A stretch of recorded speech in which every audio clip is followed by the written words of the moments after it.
এই ধনুরাশির 3টি নক্ষত্রের মধ্যে মূলত উত্তরাষাঢ়া নক্ষত্রের ক্ষেত্রে হেলথের ব্যাপারে পজিটিভিটি বাড়তে দেখতে পাওয়া যাবে এবং পূর্বাষাঢ়া বা মূলা নক্ষত্রের হেলথ প্রকৃতি মাঝামাঝি ধরনের থাকছে, তবে রিকভারি রেট ডেফিনেটলি দেখা যাবে। যেহেতু বৃহস্পতির দৃষ্টি আপনার রাশির দ্বিতীয় থাকছে, সেক্ষেত্রে কিন্তু ধন ভাবের একটা উন্নতি আপনারা দেখতে পাবেন। এখানে বৃহস্পতি কিন্তু আপনাকে পজিটিভিটি দেবে মানি ওরিয়েন্টেড বিষয় নিয়ে, কর্মজীবনের স্টেবিলিটি নিয়ে। আপনি লক্ষ্য করে দেখবেন যে এই মে মাসটিতে কিন্তু কিছুটা হলেও ভালো ফল আপনারা পাচ্ছেন।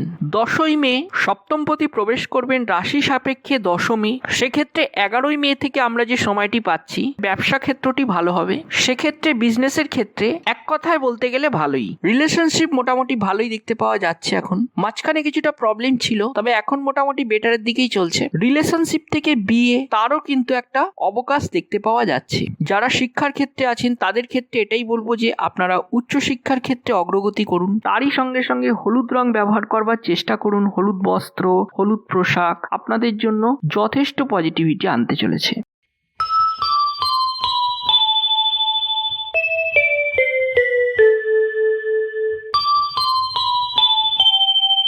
নমস্কার, ভাগ্যজগতের পক্ষ থেকে আমি কৌশিক আপনাদের সকলকে জানাই স্বাগত। আজকের আলোচ্য বিষয় ধনুরাশি মে মাস 2024। ধনুরাশির এই মে মাসটিতে কতটা পজিটিভিটি আসতে পারে এবং যদি পজিটিভিটি বাড়ে কোন কোন সাইডে পজিটিভিটি বাড়বে, আবার যদি সাবধানতা অবলম্বন করতে হয় সেটা কোন কোন ক্ষেত্রে সাবধানতা অবলম্বন করতে হবে, সেই বিষয় নিয়ে আজকের আলোচনা। প্রথমেই হেলথের ব্যাপারে আলোচনা করা যাক। আপনাদের যে হেলথ কন্ডিশন সেটা এক্সট্রিম নেগেটিভ সেটা মনে হয় না। শনির দৃষ্টির কারণে কিছু সমস্যা হয়তো দেখা যাচ্ছে, অস্থি সংক্রান্ত, উদার ঘটিত বা কোনো মাইগ্রেনের সমস্যা আপনি ভুগছেন কিংবা ভুগে চলেছেন, তাদের ক্ষেত্রে কিছুটা এনহ্যান্সমেন্ট আসার মতো অবকাশ থাকছে। যদি রাশিটি হয় আপনার ধনু, এই ধনু রাশির 3টি নক্ষত্রের মধ্যে মূলত উত্তরাষাঢ়া নক্ষত্রের ক্ষেত্রে হেলথের ব্যাপারে পজিটিভিটি বাড়তে দেখতে পাওয়া যাবে এবং পূর্বাষাঢ়া বা মূলা নক্ষত্রের হেলথ প্রকৃতি মাঝামাঝি ধরনের থাকছে, তবে রিকভারি রেট ডেফিনেটলি দেখা যাবে। যারা মেন্টাল সমস্যায় ভুগছেন বা মেন্টাল প্রবলেমের মধ্যে দিয়ে চলছেন এবং কারেন্ট সিচুয়েশনে মানসিকভাবে নিয়ন্ত্রণ করবার চেষ্টা করছেন কিন্তু হচ্ছে না, বিভিন্ন রকম ডিলেমা বারবার আসছে,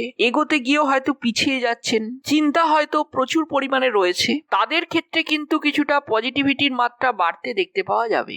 যদি আপনার রাশিটি হয় ধনু, তবে মানসিক চাপ এই মে থেকে কিছুটা কমতে চলেছে। জীবনটা নতুন করে চালানোর একটা অবকাশ থাকছে, একটা নতুন করে সূচনা পর্ব এখানে দেখা যাচ্ছে। এক্ষেত্রে মানসিক চাপ কমবে এবং নতুন ভাবে জীবনটাকে এগানোর একটা পথ আপনারা পাবেন, কারণ এখানে বৃহস্পতির অবস্থার পরিবর্তন। বৃহস্পতি শনির দৃষ্টি থেকে মুক্ত হয়ে একটা ভালো পজিশনে থাকছে, এই কারণে কিন্তু সমস্যা থেকে বেরিয়ে আসার একটা অবকাশ থাকছে।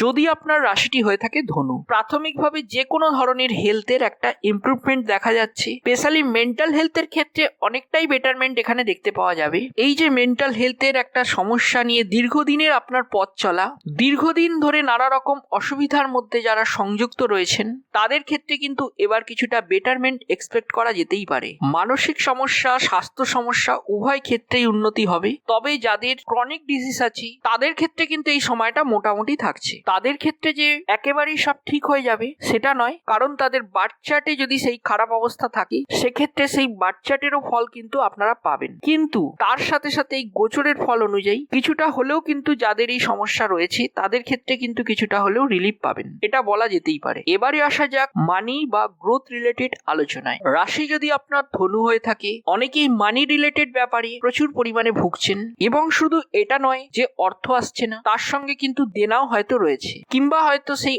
অর্থ কোনো না কোনো ভাবে বাইরে বেরিয়ে যাচ্ছে বা খরচ হয়ে যাচ্ছে। আপনার দ্বাদশপতি এর আগে শনি যুক্ত হলেন, তারপরে যুক্ত হলেন রাহু, তো কোথাও যেন একটা মানি ওরিয়েন্টেড প্রবলেম হিউজ পরিমাণে দেখা যাচ্ছে। তার সাথে সাথে আপনি আরেকটা বিষয় হয়তো ফেস করেছেন, বিগত দিনে জীবন চালানোর জন্য যতটা খরচ হতো তার থেকে এই খরচের মাত্রাটা কিন্তু অনেকটাই বৃদ্ধিপ্রাপ্ত হয়েছে। তবে ধীরে ধীরে আপনি হয়তো এই বিষয়টিকে নিয়ন্ত্রণ করবার চেষ্টা করছেন, যাতে আরো নিয়ন্ত্রণ করা যায়, আরো এই মানি রিলেটেড বিষয়ে আপনারা ধনাত্মক দিকে যেতে পারেন, সে চেষ্টা হয়তো করছেন। হয়তো আপনার অতিরিক্ত এক্সপেন্স হচ্ছে, এইটা একটা জীবনের বাধা, এইটা একটা সমস্যা, এবং তার সাথে সাথে আপনি ঋণের সমস্যা সমস্যায় হয়তো পড়েছেন, সেটাও একটা সমস্যা, সেইটা কিন্তু এবার ধীরে ধীরে রেকটিফাই হবে। শনি কিন্তু আপনাদের খুব ভালোভাবে অবস্থান করায় এই সমস্যা থেকে আপনি হয়তো কিছুটা মুক্তি পাবেন, তবে হয়তো খুব বেশি বিশেষভাবে আপনারা এটার প্রভাব দেখতে পারবেন না, কারণ এই মাসটিতে রাহুর সঙ্গে মঙ্গল থাকায়, আপনাদের দ্বাদশপতি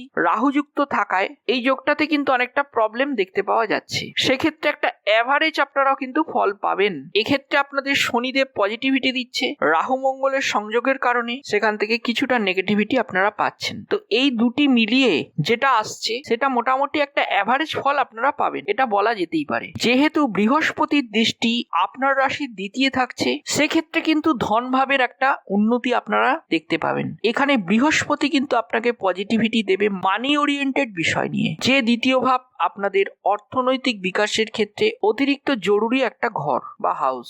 সেকেন্ড হাউস এই জুপিটারের অবস্থান কিন্তু অনেকটাই আপনাদের মানি ওরিয়েন্টেড বিষয় নিয়ে পজিটিভিটি বাড়াবে। ধনুরাশি যে এক্সট্রিম ভাবে খরচ করে তা কিন্তু একেবারেই নয়। অ্যাকচুয়ালি সেভিংস করার মেন্টালিটি এই ধনুরাশির ক্ষেত্রে বেশি দেখা যায়, যেহেতু ধনুরাশির লর্ড হচ্ছে গুরু বৃহস্পতি। বৃহস্পতি ধন সম্পত্তি প্রসপারিটি ইত্যাদি ইত্যাদির কারক, সেই নেচার কিন্তু আমরা ধনুরাশির মধ্যেও ইনবিল্ড অবস্থায় দেখে থাকি। এবং তার সাথে বৃহস্পতির নবম দৃষ্টি আপনার রাশির দ্বিতীয়, সেটা কিছুটা হলেও ধনাত্মকতা বহন করে নিয়ে যাবে। এবার একটি এখানে বিষয়, আপনাদের ন্যাটাল চার্টেই যদি ধনভাগ্য খুব খারাপ অবস্থায় থাকে সেক্ষেত্রে কিন্তু কিছুটা সমস্যা হতে পারে, তবে সাধারণ অবস্থায় যদি বলা যায় সেক্ষেত্রে মোটামুটি ভালোই বলা যেতে পারে। ধনুরাশি যে এক্সট্রিম খরচ করে সেটা কিন্তু একেবারেই নয়। ধনুরাশির জাতক জাতিকাদের যে প্রাইমারি উদ্দেশ্য খরচ করা সেটা কিন্তু নয়, বরঞ্চ সেভিংস করার মেন্টালিটি এই ধনুরাশির ক্ষেত্রে বেশি থাকে। তবে এই মে মাসটিতে বৃহস্পতির দ্বিতীয় দৃষ্টি কিছুটা হলেও ধনাত্মকতা বহন করে নিয়ে আসে। রাশি যদি আপনার ধনু হয়ে থাকে এবং বর্তমানে মূল সমস্যা যদি প্রফেশনাল লাইফ নিয়ে হয়ে থাকে, চাকরি নিয়ে যদি হিউজ প্রবলেম থেকে থাকে, চাকরি পরিবর্তনের ভয় কিংবা টেনশন হচ্ছে বা ল ইন্টিগ্রেশনের কোনো সমস্যা আছে এবং এর সঙ্গে সঙ্গে কোনো মেন্টাল স্ট্রেস আপনার চলে আসে, অনেকেই এই ধরনের সমস্যায় আছেন, তাদের ক্ষেত্রে কিন্তু এবার একটা সমস্যার সমাধানের জায়গা আছে। এক্ষেত্রে আপনারা অগ্রগতি করতে পারবেন এবং আপনাদের ক্ষেত্রে অগ্রগতির পরিমাণটা অনেকাংশেই বৃদ্ধিপ্রাপ্ত হবে যদি রাশিটি আপনার হয়ে থাকে ধনু। ধনুরাশির জাতক জাতিকাদের ক্ষেত্রে এইরকম একটা পজিটিভ আউটকাম আসার সম্ভাবনা রয়েছে। এবং যারা এতদিন হিউজ প্রবলেমের মধ্যে ছিলেন, প্রবলেমটা মূলত আপনার কর্মের পরিবর্তনকে কেন্দ্র করে, কর্মজীবনের স্টেবিলিটি নিয়ে, আপনি লক্ষ্য করে দেখবেন যে এই মে মাসটিতে কিন্তু কিছুটা হলেও ভালো ফল আপনারা পাচ্ছেন। তবে একটা কথা দেখুন, জ্যোতিষশাস্ত্র কিন্তু সত্যিই কথা বলে, কিন্তু সেইটা যদি লজিক্যাল হয়। এক্ষেত্রে আমি আপনাদের বোঝাতে চাইছি যে এই ট্রানজিটই কিন্তু আপনাদের শেষ কথা বলবে না, শেষ কথা একমাত্র বলবে আপনাদের বার্থ চার্ট, অর্থাৎ আপনাদের জন্মকুণ্ডলী। জন্মকুণ্ডলীর একটা ফলাফল কিন্তু আপনারা ইনবিল্ড অবস্থায় নিয়ে জন্মেছেন। এবারে এখন যে শুভ সময় বা অশুভ সময় যেগুলো আমরা বলে থাকি ট্রানজিটের বিষয় নিয়ে, সেটা টেম্পোরারি এবং সেটা সকলের জন্য। সেক্ষেত্রে যে কোনো ফলই চূড়ান্ত বলে ধরে নেওয়াটা কিন্তু ভুল হবে। হ্যাঁ, তবে অ্যাভারেজ একটা ফল আপনারা পাবেন, সেটা যে কোনো বিষয় নিয়ে হতে পারে। যদি ভালো সময় আসে তবে ভালো ফল পাবেন, কিংবা খারাপ সময়ের মধ্যে দিয়ে কাটালে তখন সেই বিষয় নিয়ে খারাপ ফল পাবেন। তবে এটা নয় যে এই মুহূর্তে সকলের একদম বিশাল কিছু চাকরি চলে আসবে বা একদম চাকরিতে বিশাল উন্নতি হয়ে যাবে, সেটা আমি বলছি না। কিন্তু একটা চাকরিতে কিছুটা হলেও পজিটিভিটি বাড়তে এখানে দেখতে পাওয়া যাবে আপনাদের বিগত মাসগুলির তুলনায়। হ্যাঁ, এবারে জন্মকুণ্ডলিতে যাদের চাকরি ক্ষেত্রটি ভালো অবস্থায় রয়েছে, পজিটিভিটি আছে, সেই ক্ষেত্রে তাদের ক্ষেত্রে সে তো ভালো হবেই, এটাতে কোনো সংশয় থাকছে না। কিন্তু যাদের নেগেটিভ আছে চাকরির বিষয় নিয়ে জন্মকুণ্ডলিতে, সেক্ষেত্রে কিন্তু আপনারা আগের তুলনায়, আবারও কথাটা বলছি, আগের তুলনায় কিছুটা হলেও পজিটিভিটি পাবেন এই মে মাস থেকে। যদি রাশিটি হয়ে থাকে আপনাদের ধনুরাশি, সেক্ষেত্রে যারা সরকারি চাকরির ক্ষেত্রে প্রচেষ্টা করছেন বা পরীক্ষা দিচ্ছেন বা নানা রকম ইন্টারভিউ দিয়ে যাচ্ছেন, তাদের ক্ষেত্রে কিন্তু পজিটিভিটির মাত্রাটা বাড়তে চলেছে। যাদের রাশি ধনু গভর্নমেন্ট জবের জন্য চেষ্টা করছেন এবং বিশেষ করে যারা ব্যাংকিং সেক্টরকে বেছে নিয়েছেন, তাদের ক্ষেত্রে পজিটিভিটির মাত্রাটা বৃদ্ধিপ্রাপ্ত হবে। ধনুরাশির জাতক জাতিকাদের জন্য এই জায়গাটা কিন্তু পজিটিভ হতে চলেছে। ধনুরাশির এমন অনেক মানুষ আছেন যারা বহু বছর ধরে চেষ্টা করেছেন, কিন্তু হয়তো কিছু অল্প নাম্বারের জন্য সেই স্বপ্ন আপনাদের ভেঙে গেছে। মানসিক প্রেসার এসেছে, ভেঙেছেন নিজেকে নিজেই, আবার সেখান থেকে উঠে দাঁড়িয়ে পথ চলার চেষ্টা করছেন। তাদের ক্ষেত্রে কিন্তু ইমপ্রুভমেন্ট নিশ্চিতভাবেই দেখা যাচ্ছে। ধনুরাশির এমন কিছু মানুষ আছেন যাদের চাকরি চলে গেছে কয়েক মাস আগে, সেক্ষেত্রে কিন্তু নতুন চাকরির সম্ভাবনা এই মে মাসটিতে অবশ্যই লক্ষ্য করা যাবে। চাকরি নিয়ে এক্ষেত্রে কোনো ভয় নেই। তবে এবার প্রশ্ন হচ্ছে যে আপনাদের ব্যবসা ক্ষেত্রটি কেমন যাবে। যদি আপনার রাশিটি হয়ে থাকে ধনু, সপ্তম ভাব থেকে বিজনেস বা ব্যবসাকে বিচার করা হয়, সপ্তমপতি নিচস্থ ছিলেন। 10ই মে সপ্তমপতি প্রবেশ করবেন রাশি সাপেক্ষে 10মে। সেক্ষেত্রে 11ই মে থেকে আমরা যে সময়টি পাচ্ছি, ব্যবসা ক্ষেত্রটি ভালো হবে। সেক্ষেত্রে বিজনেসের ক্ষেত্রে এক কথায় বলতে গেলে ভালোই, যোগাযোগ বাড়বে বিজনেসের ক্ষেত্রে, অর্থনৈতিক ডেভেলপমেন্ট হবে। যারা যারা হিউজ প্রবলেম বিজনেসের ক্ষেত্রে লক্ষ্য করছেন এবং মেন্টাল ডিপ্রেশনের মধ্যে দিয়ে কাটাচ্ছিলেন, তাদের ক্ষেত্রে কিন্তু এবার সময়টি ভালো আসতে চলেছে। এক্ষেত্রে বিজনেসের ক্ষেত্রে নতুন কিছু কানেক্টিভিটি বাড়বে, নতুন কিছু যোগ সাধন হওয়ার মতো একটা অবকাশ, সেই জায়গাটা কিন্তু দেখতে পাওয়া যাবে। এক্ষেত্রে কোনো সংশয় থাকছে না এবং দুশ্চিন্তা করার কোনো কারণ নেই। এর মধ্যে কিছু বিজনেস, যেমন ধরুন যারা জুয়েলারি ব্যবসার সঙ্গে কানেক্টেড রয়েছেন, এছাড়াও যারা বস্ত্র শিল্পের সঙ্গে কানেক্টেড রয়েছেন, যারা রিয়েল এস্টেটের সঙ্গে যুক্ত অর্থাৎ কোনো জমি জায়গার সঙ্গে যুক্ত, যারা কোনো ভেহিকেল বা গাড়ি রিলেটেড বিজনেস করছেন এবং বিভিন্ন ধরনের আসবাবপত্র নিয়ে বিজনেস করছেন, সেক্ষেত্রে প্রভূত পরিমাণে ধনাত্মকতা দেখা যাচ্ছে। এছাড়াও যদি বই খাতা রিলেটেড কোনো বিজনেস করে থাকেন বা স্টেশনারি ব্যবসা, সেক্ষেত্রে মোটামুটি চলবে। মেডিসিনের ব্যবসায় উন্নতি লক্ষ্য করা যাচ্ছে। যদি রাশিটি হয়ে থাকে আপনার ধনু, যারা লিকুইড জাতীয় বিজনেস করছেন অর্থাৎ ডিয়ারি প্রোডাক্ট রিলেটেড বিজনেস যারা করছেন, তাদের ক্ষেত্রে কিন্তু পজিটিভিটির মাত্রাটা বাড়বে। যারা এগ্রিকালচার রিলেটেড প্রোডাক্টসের সঙ্গে যুক্ত রয়েছেন, তাদের ক্ষেত্রে ধনাত্মকতা বাড়ছে। যারা স্বর্ণশিল্পী, তাদের ক্ষেত্রেও পজিটিভিটি আছে। যারা পার্লার বা কোনো সেলুনের ব্যবসা করছেন, তাদের ক্ষেত্রেও পজিটিভিটির মাত্রাটা বাড়বে। যে কোনো মৎস্য রিলেটেড বিজনেসের ক্ষেত্রে কিন্তু পজিটিভিটি বাড়বে। ব্যবসা ক্ষেত্রটি মোটামুটি শুভ দেখা যাচ্ছে। রাশি যদি আপনার ধনু হয়ে থাকে, সেক্ষেত্রে প্রবলেমটি যদি আপনার সেলফ প্রফেশন নিয়ে হয়ে থাকে, প্রফেশনে হয়তো আপনি লেগে আছেন, মোটামুটি গ্রো করছেন, গ্রোথ আছে, মাঝে মাঝেই ডিস্টার্ব ক্রিয়েশন হচ্ছে, তাদের ক্ষেত্রে কিন্তু পজিটিভিটির মাত্রাটা বৃদ্ধিপ্রাপ্ত হওয়ার সম্ভাবনা অনেকটাই বেশি থাকছে। সেলফ প্রফেশনের ক্ষেত্রে নতুন কিছু সুযোগ আসার মতো একটা অবকাশ।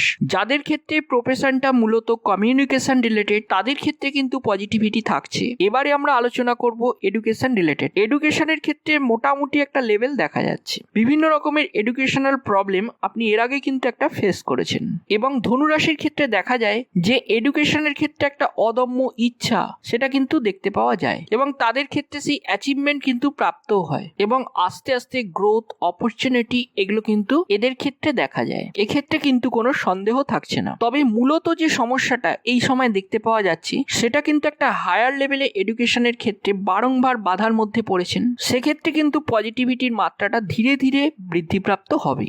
এবারে প্রশ্ন হচ্ছে রিলেশনশিপ কেমন যেতে পারে। রিলেশনশিপ মোটামুটি ভালোই দেখতে পাওয়া যাচ্ছে। এখন মাঝখানে কিছুটা প্রবলেম ছিল, তবে এখন মোটামুটি বেটারের দিকেই চলছে। রিলেশনশিপ থেকে বিয়ে, তারও কিন্তু একটা অবকাশ দেখতে পাওয়া যাচ্ছে। তবে বিবাহের ক্ষেত্রে বা রিলেশনশিপের ক্ষেত্রে কথা বলার ব্যাপারে 15ই মে থেকে শুরু করে 21শে মে পর্যন্ত সময়কালটিতে আলোচনা করাটা ঠিক হবে না। তার আগে করতে পারেন কিংবা পরে করতে পারেন। আগে করলেও পজিটিভিটি থাকছে এবং পরে করলেও পজিটিভিটি থাকছে। রাশি যদি আপনার হয়ে থাকে ধনু, সেক্ষেত্রে বৈবাহিক জীবনের ক্ষেত্রে কিছুটা হলেও বুঝে শুনে ডিসিশন আপনাকেই নিতে হবে, না হলে কিন্তু জীবনে চলার ক্ষেত্রে একটা বড়সড় বাধা আসতে পারে ধনু রাশির। তবে সেক্ষেত্রে যাদের 1.5-2 বছর ধরেও কোনো সমস্যার সমাধান হচ্ছে না বা জন্মছক আপনার পারমিট করছে না বা ডিভোর্সের যোগ আছে, তাদের ক্ষেত্রে কিন্তু এবার ডিসিশন নেওয়ার সময় এসেছে। এই ডিসিশনটি কখন কিভাবে নেবেন সেটা সম্পূর্ণ আপনার ব্যক্তিগত। আপনি ভালো করে বুঝে বিবেচনা করে তবেই কিন্তু ডিসিশন নেবেন। তবে এই মুহূর্তে যদি না নেন, তাহলে কিন্তু যদি এই রিলেশনশিপে না থাকতে হয়, সেক্ষেত্রে কিন্তু পরে হয়তো আফসোস করতে পারেন যে সেই যখন তাকে ছাড়তে হচ্ছে তো কিছু সময় আগে ছাড়লাম না কেন। তবে এক্ষেত্রে একটা কথা বলার, যাদের যাদের বার্থ চার্টে ডিভোর্সের যোগ থাকে না তাদের কিন্তু ডিভোর্স হয় না। হ্যাঁ, যাদের ডিভোর্সের যোগ আছে প্রবল সেক্ষেত্রে কিন্তু ডিভোর্স দেখাই যাবে। যারা শিক্ষার ক্ষেত্রে আছেন তাদের ক্ষেত্রে এটাই বলবো যে আপনারা উচ্চশিক্ষার ক্ষেত্রে অগ্রগতি করুন। চাকরির সাথে সাথে যারা এডুকেশনটাকে আরেকটু আপগ্রেড করতে চাইছেন তাদের ক্ষেত্রে কিন্তু পজিটিভিটি বাড়বে। এবং দেবদ্বিজে ভক্তি প্রয়োজন, গুরুজনদের প্রতি শ্রদ্ধা রাখতে হবে, কাউকে কটু কথা বলবার আগে সাবধান হবেন এবং আপনার পরিশ্রম, আপনার চেষ্টা এইটাকে কিন্তু চালিয়ে যেতে হবে। তারই সঙ্গে সঙ্গে হলুদ রং ব্যবহার করবার চেষ্টা করুন। হলুদ বস্ত্র, হলুদ পোশাক আপনাদের জন্য যথেষ্ট পজিটিভিটি আনতে চলেছে। তাহলে আজকের আলোচনা আর দীর্ঘায়িত করব না। ভালো থাকবেন সবাই। আজ এই পর্যন্তই, দেখা হচ্ছে পরবর্তী এপিসোডে। এবং একটি ছোট্ট রিকোয়েস্ট, আমার সঙ্গে থাকুন, অর্থাৎ ভাগ্য জগতের সঙ্গে থাকুন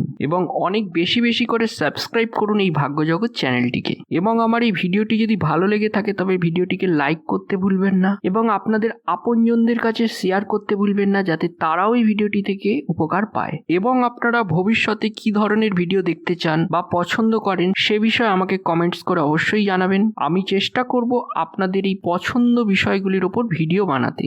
নমস্কার, ধন্যবাদ।